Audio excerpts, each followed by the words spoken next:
Hello and welcome to For Best Academy.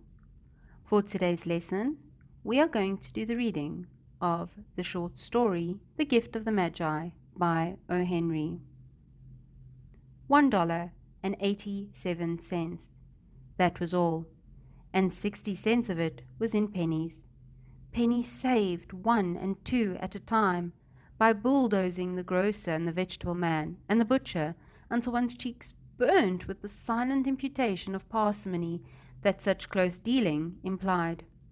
3 times Della counted it, $1.87, and the next day would be Christmas. There was clearly nothing to do but flop down on the shabby little couch and howl, so Della did it, which instigates the moral reflection that life is made up of sobs, sniffles, and smiles, with sniffles predominating. While the mistress of the home is gradually subsiding from the first stage to the second, take a look at the home. A furnished flat at $8 per week. It was not exactly beggar description, but it certainly had that word on the lookout for the mendicancy squad. In the vestibule below was a letterbox in which no letter would go, and an electric button from which no mortal finger could coax a ring. Also appertaining thereunto was a card bearing the name Mr. James Dillingham Young. The Dillingham had been flung to the breeze during a former period of prosperity, when its possessor was being paid $30 per week. Now, when the income was shrunk to $20 though, they were thinking seriously of contracting to a modest and unassuming D. But whenever Mr. James Dillingham Young came home and reached his flat above, he was called Jim, and greatly hugged by Mrs. James Dillingham Young, already introduced to you as Della, which is all very good. Della finished her cry and attended to her cheeks with a powder rag. She stood by the window and looked out dully at a grey cat walking on a grey fence in a grey backyard. Tomorrow would be Christmas Day, and she had only $1.87, with which to buy Jim a present. She had been saving every penny she could for months, with this result. $20 a week doesn't go far. Expenses had been greater than she had calculated. They always are. Only $1.87 to buy a present for Jim. Her Jim. Many a happy hour she had spent planning for something nice for him, something fine and rare and sterling, something just a little bit near to being worthy of the honor of being owned by him. There was a pier glass between the windows of the room. Perhaps you have seen a pier glass in an $8 flat. A very thin and very agile person may, by observing his reflection in a rapid sequence of longitudinal strips, obtain a fairly accurate conception of his looks. Della, being slender, had mastered the art. Suddenly, she whirled from the window and stood before the glass. Her eyes were shining brightly, but her face had lost its color within 20 seconds. Rapidly she pulled down her hair and let it fall to its full length. Now, there were 2 possessions of the James Dillingham Young in which they both took a mighty pride. One was Jim's gold watch, that had been his father's and his grandfather's. The other was Della's hair.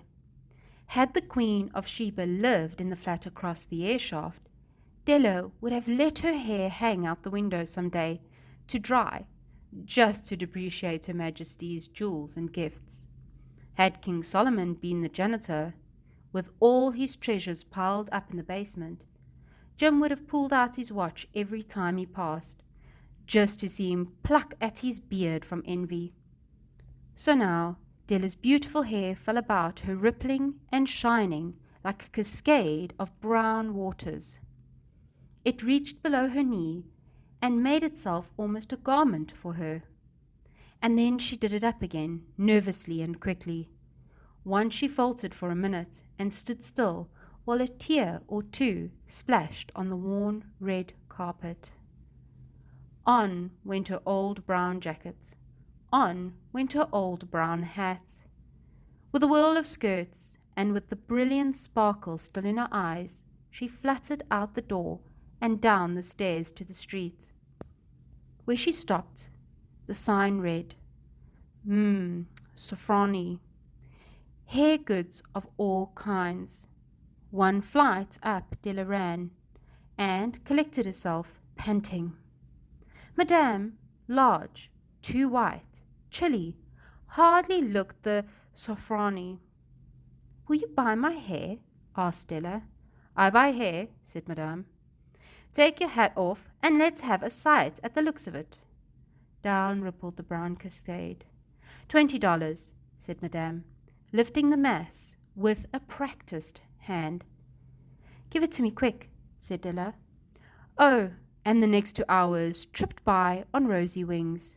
Forget the hashed metaphor. She was ransacking the stores for Jim's present. She found it at last. It surely had been made for Jim and no one else. There was no other like it in any of the stores, and she turned all of them inside out.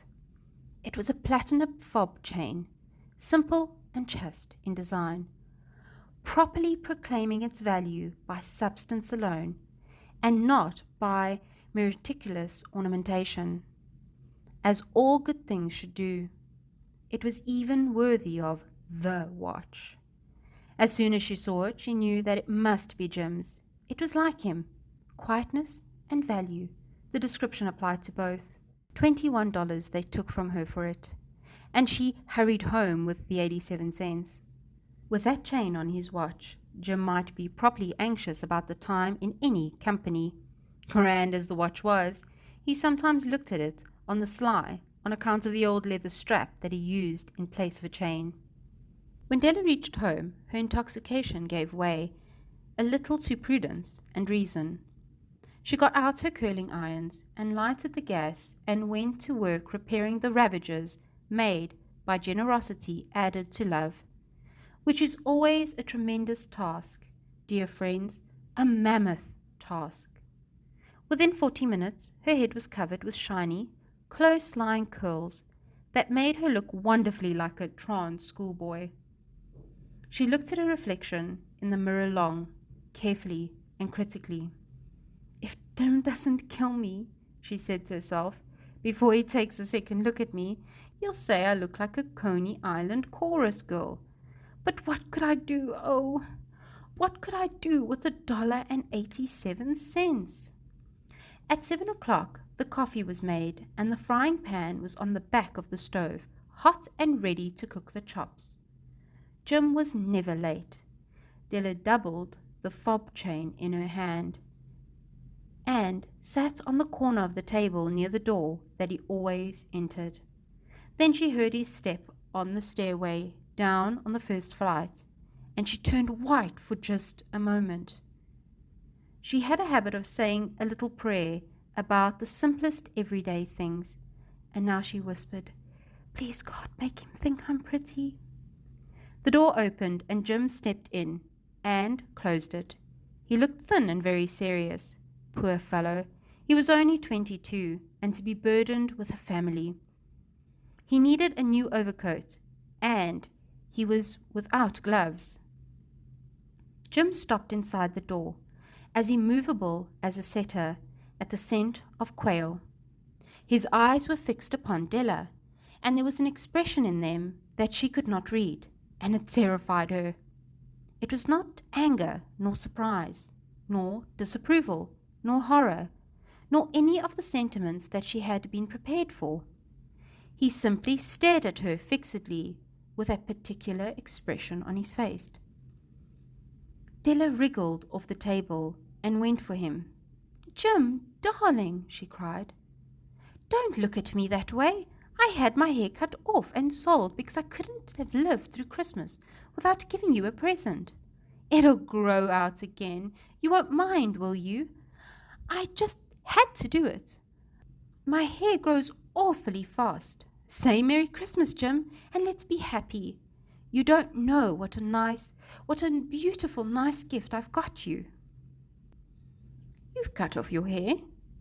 asked Jim laboriously, as if he had not arrived at that patent fact yet, even after the hardest mental labor. "Cut it off and sold it," said Della. "Don't you like me just as well, anyhow?" "I'm me without my hair, aren't I?" Jim looked about the room curiously. "You say your hair is gone," he said with an air almost of idiocy. "You needn't look for it," said Della. "It's sold, I tell you. Sold and gone too. It's Christmas Eve, boy. Be good to me, for it went for you. Maybe the hairs of my head were numbered," she went on with sudden serious sweetness, "but nobody could ever count my love for you. Shall I put the chops on, Jim?" Out of his trance, Jim seemed quickly to wake. He enfolded his Della. For 10 seconds, let us regard with discreet scrutiny some inconsequential object in the other direction. $8 a week, or $1 million a year. What is the difference? A mathematician or a wit would give you the wrong answer. The Magi brought valuable gifts, but that was not among them. This dark assertion will be illuminated later on. Jim drew a package from his overcoat socket and threw it upon the table. "Don't make any mistake, Dell," he said, "about me. I don't think there's anything in the way of a haircut or shave or shampoo that could make me like my girl any less. But if you'll unwrap that package, you may see why you had me going a while at first." White fingers and nimble tore at the string and paper, and then an ecstatic scream of joy, and then, alas, a quick feminine change to hysterical tears and wails, necessitating the immediate employment of all the comforting powers of the lord of the flat. For there lay the combs, the set of combs, side and back, that Della had worshipped long in a Broadway window. Beautiful combs, pure tortoiseshell, with jeweled rims, just the shade to wear in the beautiful vanished hair. They were expensive combs, she knew, and her heart had simply craved and yearned over them, the least hope of possession. And now they were hers, but the tresses that should have adorned the coveted adornments were gone. But she hugged them to her bosom, and at length she was able to look up with dim eyes and smile and say, "My hair grows so fast, Jim." And then Della leaped up like a little singed cat and cried, "Oh, oh!" Jim had not yet seen his beautiful presents. She held it out to him eagerly upon her open palm. The dull, precious metal seemed to flash with a reflection of her bright and ardent spirit. "Isn't it dandy, Jim? I hunted all over town to find it. You'll have to look at the time 100 times a day now. Give me your watch. I want to see how it looks on it." Instead of obeying, Jim tumbled down on the couch and put his hands under the back of his head and smiled. "Dull," he said. "Let's put our Christmas presents away and keep him a while. They're too nice to use just at present. I sold the watch to get the money to buy your combs. And now suppose you put the chops on." The Magi, as you know, were wise men, wonderfully wise men, who brought gifts to the babe in the manger. They invented the art of giving Christmas presents. Being wise, their gifts were no doubt wise ones, possibly bearing the privilege of exchange in case of duplication. And here I have lamely related to you the uneventful chronicle of two foolish children in a flat, who most unwisely sacrificed for each other the greatest treasures of their house.